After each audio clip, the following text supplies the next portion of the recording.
Utsman bin Affan adalah salah satu sahabat Nabi Muhammad SAW dan merupakan salah satu dari 4 Khulafaur Rasyidin, khalifah yang diberi petunjuk dalam sejarah Islam. Cerita tentang Utsman bin Affan menggambarkan dedikasinya yang kuat terhadap agama Islam dan peran pentingnya dalam memelihara dan melestarikan Al-Quran. Utsman bin Affan dilahirkan di Mekah pada sekitar tahun 576 Masehi dan berasal dari keluarga yang terhormat dan kaya. Ia memiliki reputasi sebagai salah satu pedagang terkaya di Mekah. Ketika Islam pertama kali dinyatakan oleh Nabi Muhammad SAW, Utsman bin Affan adalah salah satu dari sedikit orang yang dengan cepat memeluk agama ini. Ketika Nabi Muhammad SAW memerintahkan untuk menghimpun ayat-ayat yang telah diwahyukan kepada beliau oleh Allah, Utsman bin Affan memainkan peran penting.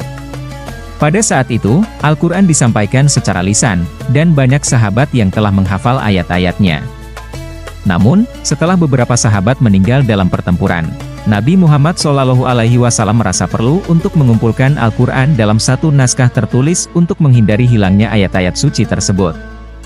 Utsman bin Affan memiliki naskah pribadi yang lengkap dari Al-Quran, dan dia dengan sukarela menyumbangkannya untuk tujuan ini. Naskah tersebut digunakan sebagai dasar untuk membuat naskah resmi Al-Quran yang sekarang kita kenal.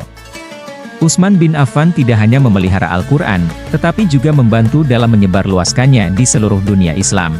Selama kepemimpinan Utsman bin Affan sebagai khalifah ketiga setelah Abu Bakar dan Umar bin Khattab, dunia Islam mengalami perkembangan pesat. Namun, pemerintahannya juga disertai dengan tantangan dan konflik, termasuk perang saudara yang dikenal sebagai Perang Jamal dan Perang Siffin. Namun, di tengah semua tantangan ini, Utsman bin Affan tetap setia pada prinsip-prinsip Islam dan prinsip keadilan. Cerita tentang Utsman bin Affan adalah cerminan dari keberanian, keikhlasan, dan dedikasi yang kuat terhadap agama Islam. Dia adalah salah satu sahabat yang paling dihormati dan dicintai oleh Nabi Muhammad SAW, dan perannya dalam menjaga dan melestarikan Al-Quran telah memberikan warisan yang abadi bagi seluruh umat Islam. Utsman bin Affan wafat pada tahun 656 Masehi, tetapi cerita kehidupannya terus menginspirasi jutaan umat muslim di seluruh dunia hingga saat ini.